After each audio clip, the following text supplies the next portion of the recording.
Hello, everybody, and welcome back to the channel. I am your host, God of Heroics, and today we are talking about what the entire internet seems to not be able to shut the hell up about, and that is the State of Play God of War Lao Fei trailer, where they display tons of gameplay and other stuff that is coming about for this game. It's supposed to be a God of War spinoff focused on Fei, who is essentially in another realm. It's pretty much like an afterlife conglomerate for all the gods. Anyway, we're going to talk about all the stuff regarding the controversies for this game and my thoughts as well on what is happening as far as the game and what's happening in real life. So go ahead, like the video, subscribe to the page, hit the notification bell so you can be notified to all future uploads. And without further ado, let's get started. So we're gonna roll up a little bit here and take a quick look at this gameplay. It's nothing super crazy. I mean, to be fair, this is God of War that we're talking about, and if you've played like Heavenly Blade, this kind of looks like if the gameplay and like the style of Heavenly Blade was taken with like Narika using her sword and going crazy with it, and then it was like mixed a little bit with like the new God of War style with the 2018 game and then also Ragnarok. And it's really fun. It's stylized. It looks really cool. The combat is great. That dodge mechanic right there was pretty cool too. I like that. And yeah, it's pretty stylized. I like it. Unfortunately, we do not get to see Faye utilizing the Leviathan axe, which really sucks. We might get to see it later. I really hope so because it was said that she fought Thor to a standstill with with the Leviathan axe, and I would love to see that. That whole power that she had where she knocks them like out of their body essentially, like knocks their soul out, and then she can beat up their soul. That's kind of cool. It sends the soul right back and it looks like it explodes doing some AoE damage. I'm not gonna lie, it looks pretty hype.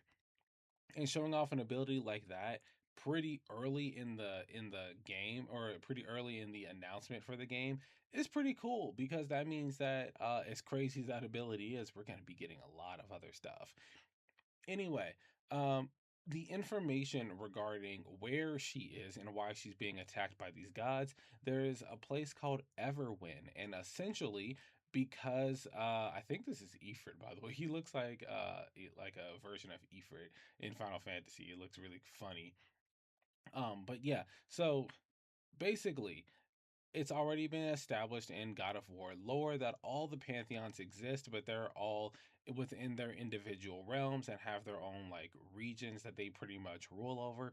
And while most of those, or most or all of those different religious mythos or mythologies have their own afterlife, it is apparently possible, as stated in this game, that there is an afterlife for all pantheons regardless of where you are. But there seems to be a specific way to get there, or some kind of method where, like, if you get there outside of this method, it's pretty bad. And that's because what we get in like a small overview about Everwin is that, or every win, sorry, it's like everywhere, but every win. But yeah, what we get for that is that essentially Faye is here not on purpose, and well, probably not on purpose, but she was not quote unquote invited. So essentially, she's not supposed to be here, and I guess these guys are trying to send her back or whatever have you. I don't necessarily know the full ins and outs of that, but it does raise some questions that we're going to talk about later. First, let's just get all the controversial nonsense out of the way. I know a lot of people don't like the idea that Faye is the main character, and it's because we've played God of War, and in every single God of War game, the primary character that you play is Kratos. That goes for God of War 1, God of War 2, God of War 3, the spin-offs like Ascension, and then you have the God of War 2018 remake that gave you that more gritty, over the shoulder Resident Evil POV for your gameplay. And even then, you're playing Kratos. You have Atreus by your side, but you're playing Kratos the entire time. And then in God of War Ragnarok, you have some parts where you play Atreus, but basically 90% of the game you're playing Kratos. So the whole time you're this big, hulking, muscular, angry character who, after the first set of games, does become a father, but still has that angry side to him. This is the character that we get to play. This heavy, strong, muscular, masculine character, and he's kind of our way of letting that stressed out masculine energy out. And I can understand that because, well, I've played the Doom games and things like that. All of those really edgy games from back in the day, they played on that appeal for a lot of the male gamers. So I don't know necessarily. I mean, well, I can see why people can be upset about this because, you take a beloved game that grew up, what people grew up with in a time where all of the strong, edgy, brooding characters were, male centric video games. Games like Asura's Wrath, God of War, Darksiders, what was it? Not Darksiders. Uh, well, yes, Darksiders as well, but there's another one that with the name that I can't remember. But oh, Darkness is what it's called. Anyway, you have all of these games, Doom as well, and it plays on that aspect. But a lot of people kind of want that, and you can still do that in this game. It's just you can't relate to the character as much because she's not this strong hulking character. I feel like if she was in like an ice giant form, because she's a giant from Jotunheim, if she was in like some big ice giant form and she was a big strong Angela She-Hulk looking woman, people might change their mind about that, about how they feel about this character. But I don't think it's about her being a female character specifically. I think it's about the aesthetic of the game kind of feeling like it's changed, essentially. I think that's what it is. I don't think it's a sexist thing where people are like, "Oh, you made the main character a woman," because honestly, we've had female characters in games all the way up until now, especially as leads. We're getting Cersei in Witcher to be the next lead of that game, and it fits perfectly with how the story was going. We've had Laura Croft for decades. I'm pretty sure we had Laura Croft before. I mean, yeah, for sure. We've had Laura Croft before we even had Kratos. So, like, we're not going to pretend like guys hate female characters. We don't hate female characters. In fact, men that play MMOs or play games that let you like select from different characters like NTE or Zenless Zone Zero, Genshin Impact, Star Rail, those games that those gotcha JRPGs that lets you pick your own character or create your own character. A lot of people make female characters, and everyone has different reasons for that. But it's not about the character being female. It's about this particular character not fitting the mold of what has been created for games past. It's like if we're playing Kingdom Hearts, and well, this kind of happened, but playing Kingdom Hearts the entire time, you're Sora. Most of the games, you're Sora. Some of the games, a little bit of the games, just like, hey, you're Roxas or you're Ventus and Terra and Aqua for that Birth by Sleep game. And then, in 3D, you get to play Riku half the game. But for the most part, you're keeping with the style of how the game is. Now imagine the next game, they're like, you're Kyrie, which they did with Missing Link, but that game was a rhythm game, so it doesn't really count. It's not like you're going through the gameplay. But yeah, if they changed it up and was like, you're Kyrie now, and her gameplay didn't seem nearly as hype as what you have been getting from the style of the games past, then no one would have liked that either. But yeah, I don't think it's a sexist thing. It's just changing the style of the game or taking a character that naturally didn't fit the style that was built up this whole time and then putting them in the driver's seat essentially. Imagine if they made a new Doom game after Dark Ages and they made it a woman who wasn't all the rip and tear, blood and gore and stuff, but she still was strong and kind of a badass like the main character. It's different, so not everyone's gonna like it. Anyway, not yapping about that nonsense. So the next thing that people don't like, um, as far as this game goes, I'm gonna scroll down a bit because I passed it a while ago. Looking for this. This is funny, by the way. God of Laundry, and I am gonna refer to this photo in just a second. But it's the actress that mocapped for this game. For the most part, you can see it is still her, but the big problem here is that they did what game devs have been doing recently, and they kind of quote unquote uglified her. Um, so one thing, there's an argument that was made by Alana Pierce, who is the one behind the story for this game, the writer for this game, and she said something along the lines of like, oh, you can't expect real, the reality of women to look the way that your fantasies want you to think. And then when it came to games like Stellar Blade, when Stellar Blade came out, it's like, oh, well, that game should be looked at as the exception and not the standard. um, I think that's incorrect, and that's because we have a lot of games that use mocap for their actresses, and the woman that is, in the mocap suit and has her face scanned onto this character, this these women are not ugly women. Like, for example, this woman here, what's her name? Debbie something. I don't remember her last name. Um, let's just look it up real quick because I know somebody's gonna be upset about it. Um, God of War, Faye, actress. Deborah Ann Woll. There you go. Anyway, Debbie, not to be confused with the invincible Debbie, she is not a bad looking woman. She's very gorgeous. Like, I mean, look at her. This is objectively a gorgeous woman. And I'm not just saying that because of her hair color, but this is objectively a gorgeous woman. And yes, she has makeup on. But we're not going to pretend like her entire face is makeup. We're not going to pretend like she has these deep, crazy wrinkles that they have on this woman's face. We're not going to pretend that she has this redness to her eyes or that, like she has all these wrinkles and lines and freckles. Her skin looks dried out, blotches and stuff on her skin. Like they added like a bump on her face right here for whatever reason. Now, here I'm not going to say this is ugly.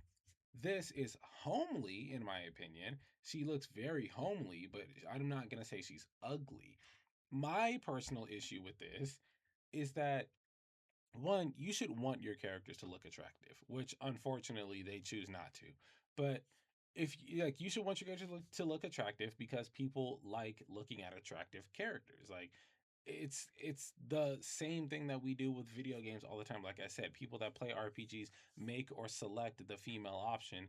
A lot of male gamers, and it's because those women appeal to the male gaze. They see them and they're like, oh, those are attractive women. I want to look at this beautiful, attractive woman. And a lot of men, myself included, like women that are, that can fight. So if you have a woman, let's say you actually had Debbie, her actual beautiful, gorgeous face depicted on Faye, I would say nothing. I would say actually nothing because I'm like, that's a gorgeous woman with some badass fighting styles. Cool by me. I have no problems with that. And I'm sure a lot of other people wouldn't have an issue with that either.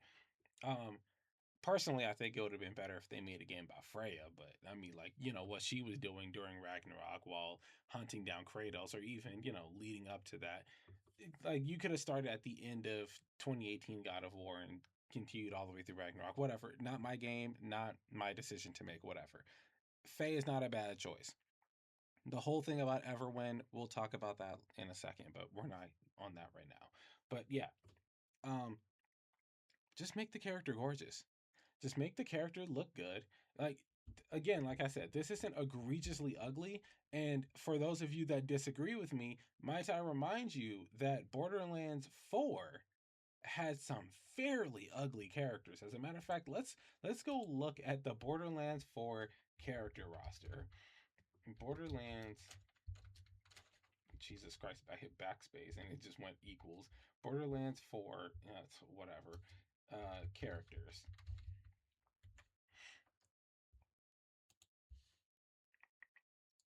Look at this. Tell me that's a good looking man right there. That one, tell me that's a good looking man. I forget her name, but even she's okay. But like, even she looks better than Faye, that's for sure. But there's a woman. What's her name? I don't remember her name. This is gonna be really rude to say, but who cares? Let's just say the fat woman. I misspelled that, but the, no, it wasn't Ellie, or maybe I'm thinking of the wrong game.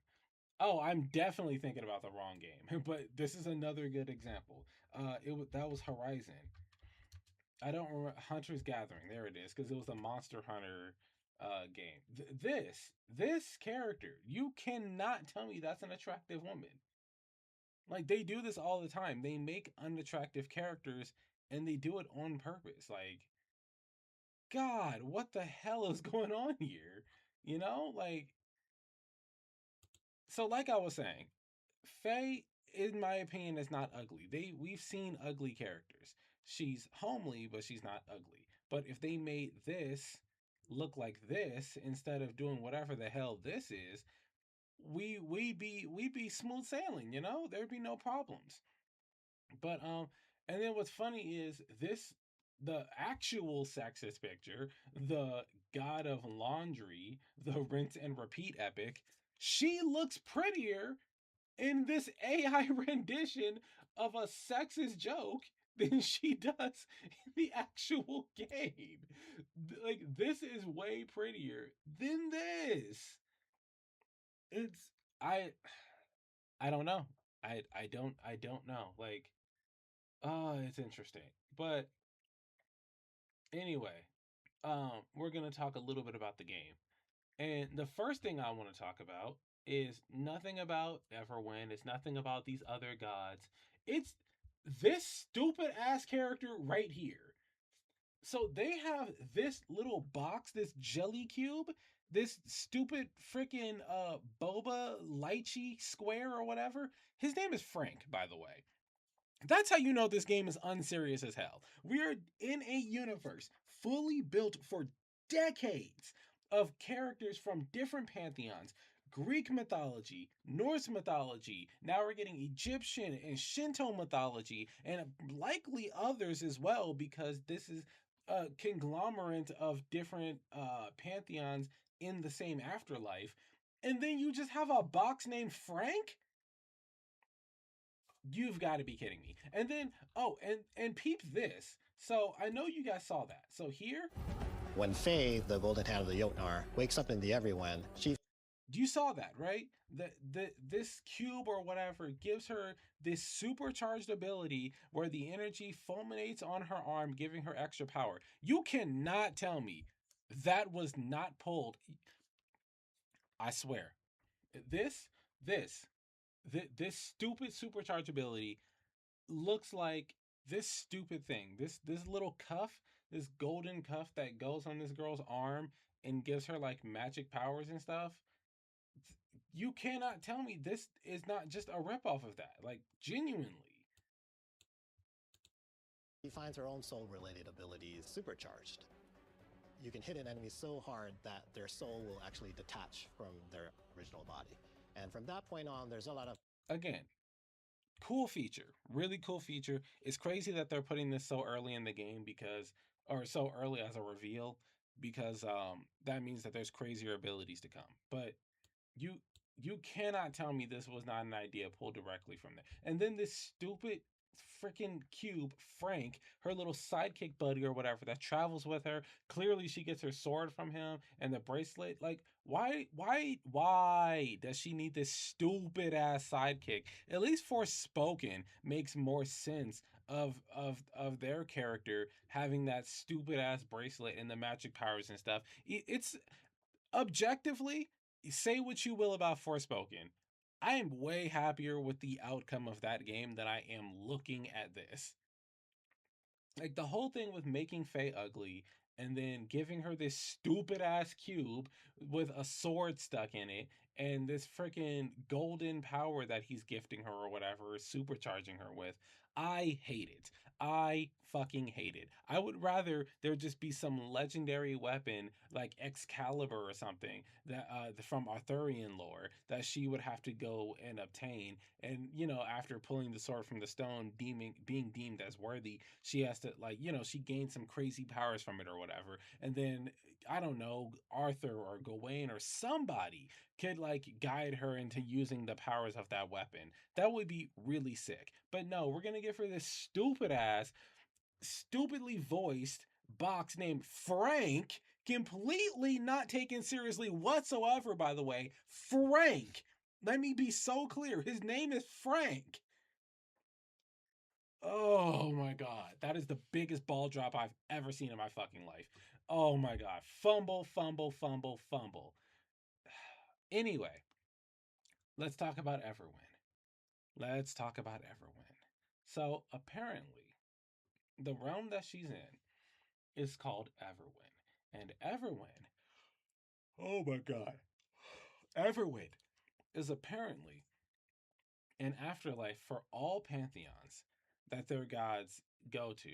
And I'm gonna assume it's based on uh from my thought process here, because I had this conversation with my friends, would be either you would have to pass on in a specific way from your realm, or that's one option, or two, you can be selected by some kind of ruler over this realm, whatever that may be. If there's some being overseeing this realm, then they would be the one to decide, oh, it's your time, you can come in. Like if you're like a huge hero like Perseus or something, or I don't know. They would basically call you, and then it would be like your time when you're dying, and it's like, oh, I'm gonna pass on, and then you end up going to Everwin instead of your respective afterlife for your god or whatever, or for your pantheon or mythos.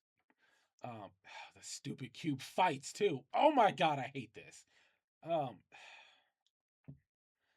anyway, um, the other option that I theorized while talking with my homies is that maybe um we could be getting, like, Greek gods in this game or whatever, and Faye will end up meeting them, probably working with some of them or fighting them. Who knows?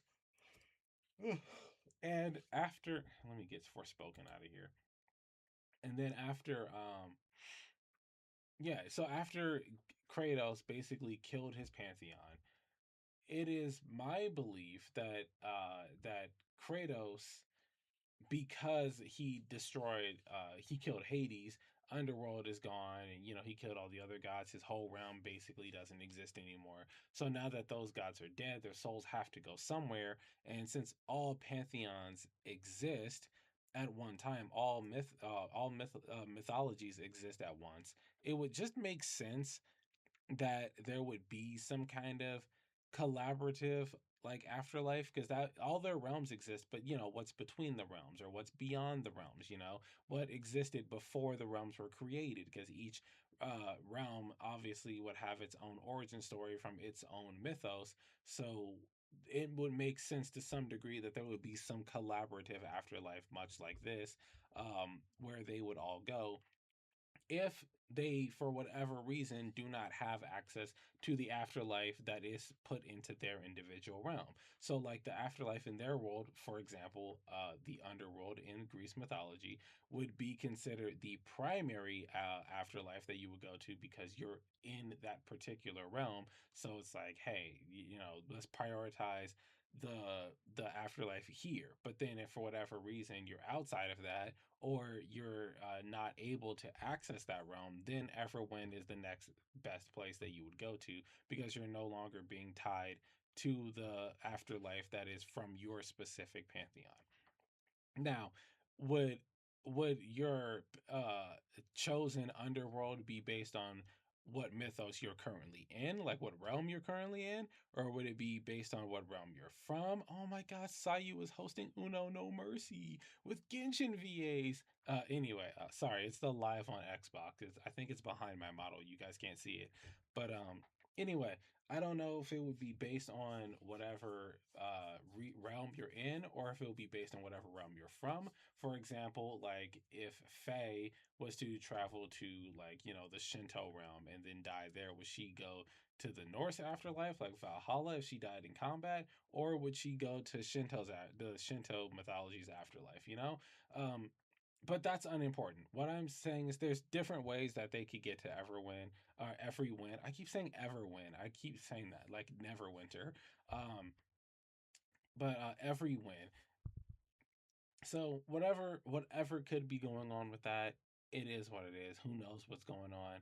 But let's talk a little bit about what could possibly be going on story wise here, because if this realm is, let's say this realm is for gods. I don't know if this realm is god exclusive, but if it is god exclusive, then that would mean that that her being here probably, there's two possibilities. One, it could be that she's not necessarily supposed to be here because there's an afterlife in her realm that she should have been going to, but somehow through whatever she did, she ended up bypassing her own afterlife, or the afterlife of her realm. Or she could not be said to be invited here or not belong here, which is again why she's being attacked. Um, Primarily because she might not just classify as a god at all. So it's entirely possible that because she's an ice giant from Jotunheim, even though they are much treated in this game as if they are gods of that particular side of their realm, um, that the ice giants may not classify as gods in the same way that the Aesir's do, or the Aesir's do. So when you have like Zeus, not Zeus, Norse mythology. So when you have Odin, Thor, Thor's kids whose names I don't remember, but we kill them, and then like all those gods, those are like the Aesirs, and the Aesirs could classify as like gods, and then the Jotunheim denizens, for lack of a better word, could be considered like semi gods or pseudo gods, essentially, because they do rule that realm and they do have a lot of power within that realm and their own magic, but they might not count as like gods, you know?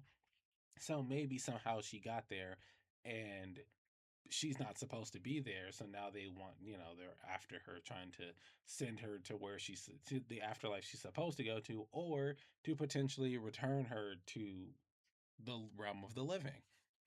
So there's a lot going on here with this, because Faye, she told Kratos that she was dying.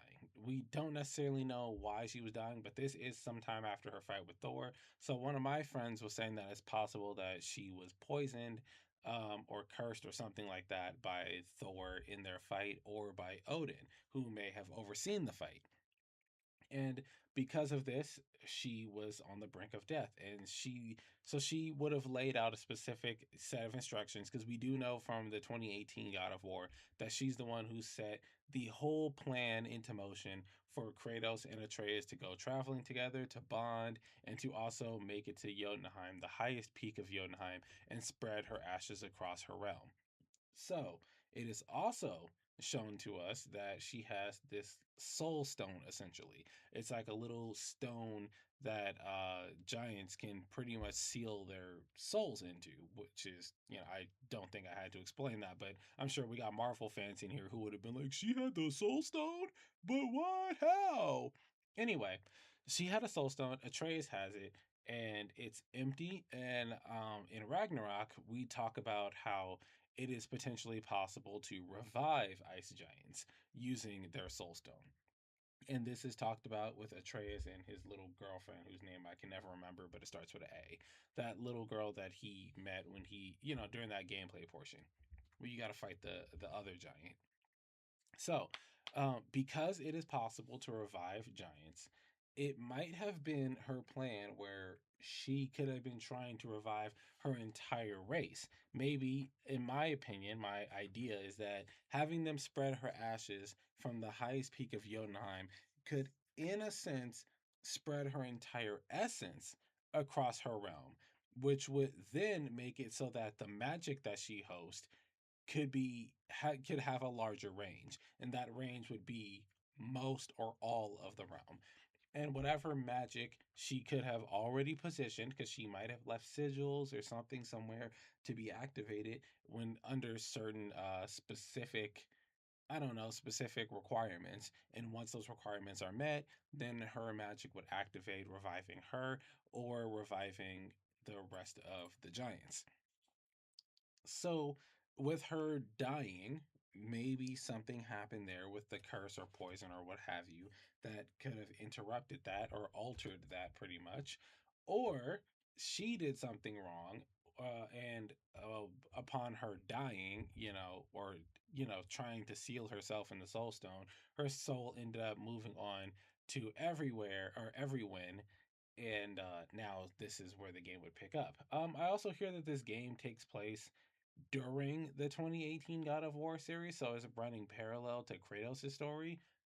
I don't know how much I want to, follow with that, because I do have a secondary theory that could be that after Ragnarok, the Norse afterlife has been shaken or altered somehow, or something's going on with that, and that's why her soul went to everyone instead of going to their afterlife, because there's some kind of corruption there going on. But regardless, who knows? There's a lot going on, a lot of changes, a lot of talk. But yeah, I just wanted to hop on and talk about this game. Now, one thing I do want to talk about is the real life stuff. We did talk about real life stuff before, but I want to talk about specifically the game devs.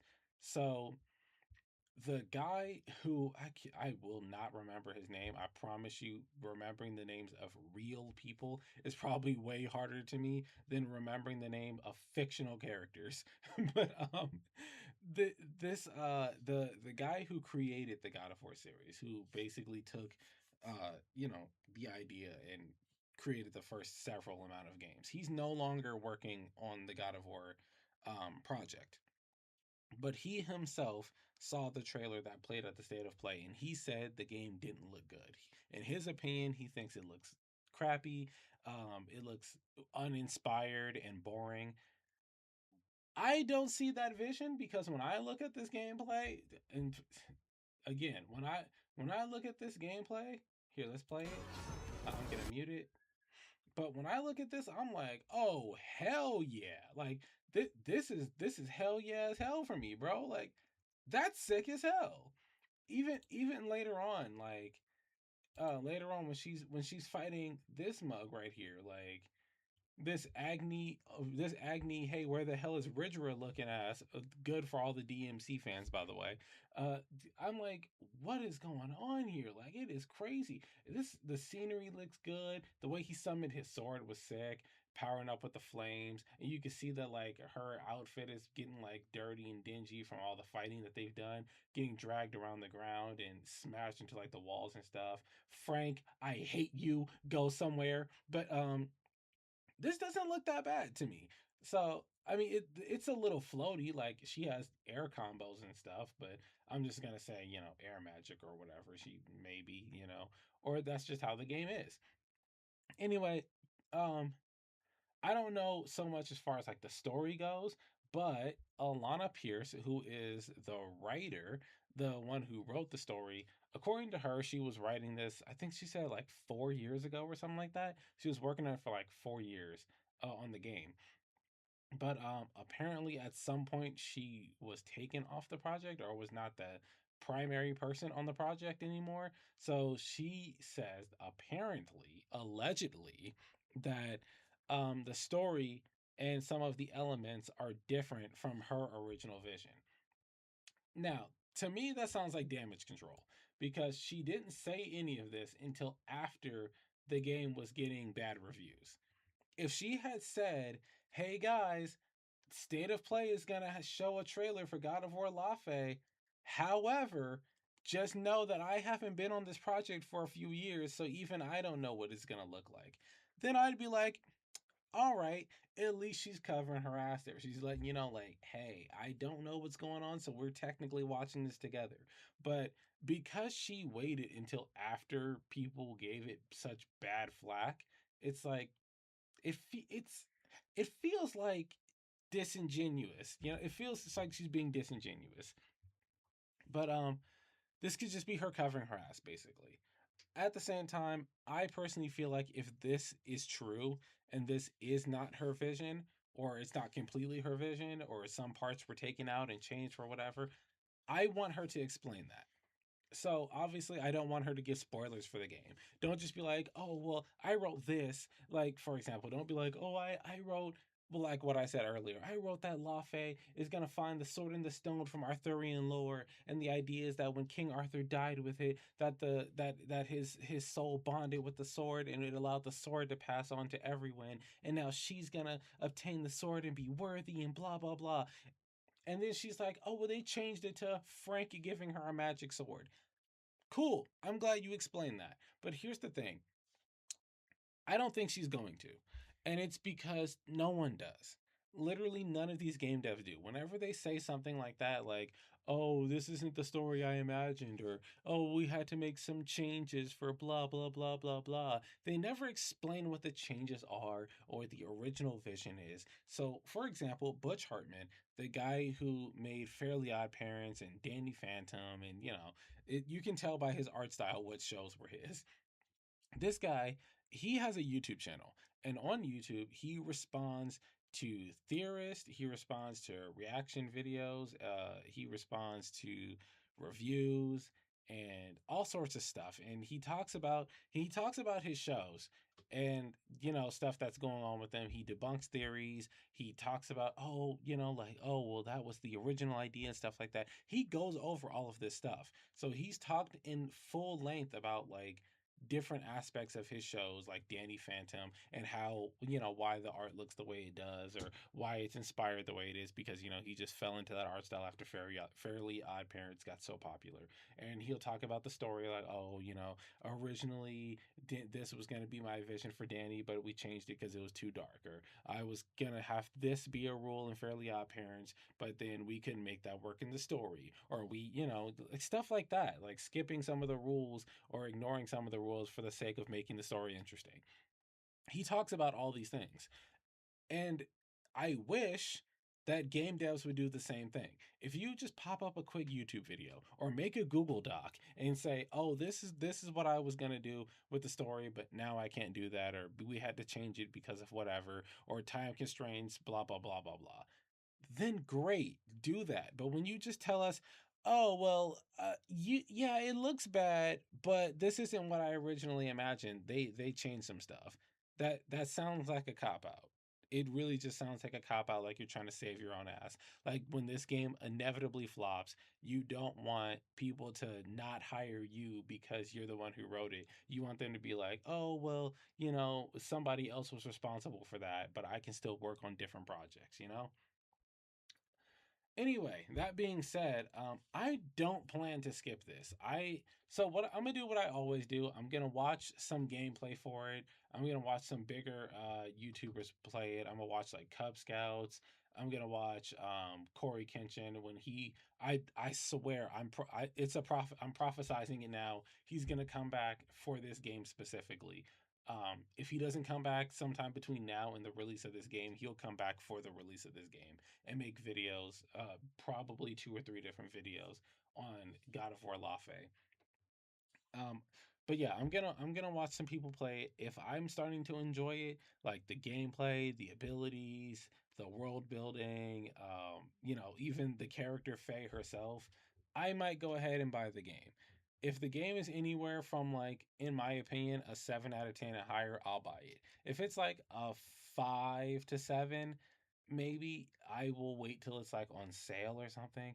And if it's worse than mid, if this game is anything worse than mid, I'll just skip it altogether. I won't even give a shit. I probably won't even look up the lore online, to be honest. But yeah, unfortunately for Alana Pierce, this game is not looking like it's going to be the best. And the primary nail that is in the coffin, the biggest beam holding the foundation of this building, is that she was a former IGN journalist. And if you know anything about IGN journalists, is that they have the worst takes on video games ever. These guys, they will give crappy reviews to some of the best games and then give some of the worst DEI slop games ever that were made just to push an agenda 8 or 9 out of 10. So, to be honest, I'm gonna wait for the reviews on this game and see. I'm gonna judge this like I'm IGN. I know for a fact IGN is gonna give this a good score because they have good graces with Alana Powell. Sorry, Powell, Alana Pierce. Who's Alana Powell? Anyway, they're in good graces with Alana Pierce, so obviously they're going to give this game a good rating. I'm not. I'm not going to do that just because she is whoever she is. She can thirst trap online all she wants. I don't care if the game is crap. I'm going to call it crap. But yeah, that's going to be it for me. Like the video, subscribe to the page, hit the notification bell, and I will definitely be seeing you guys in the next one. Peace.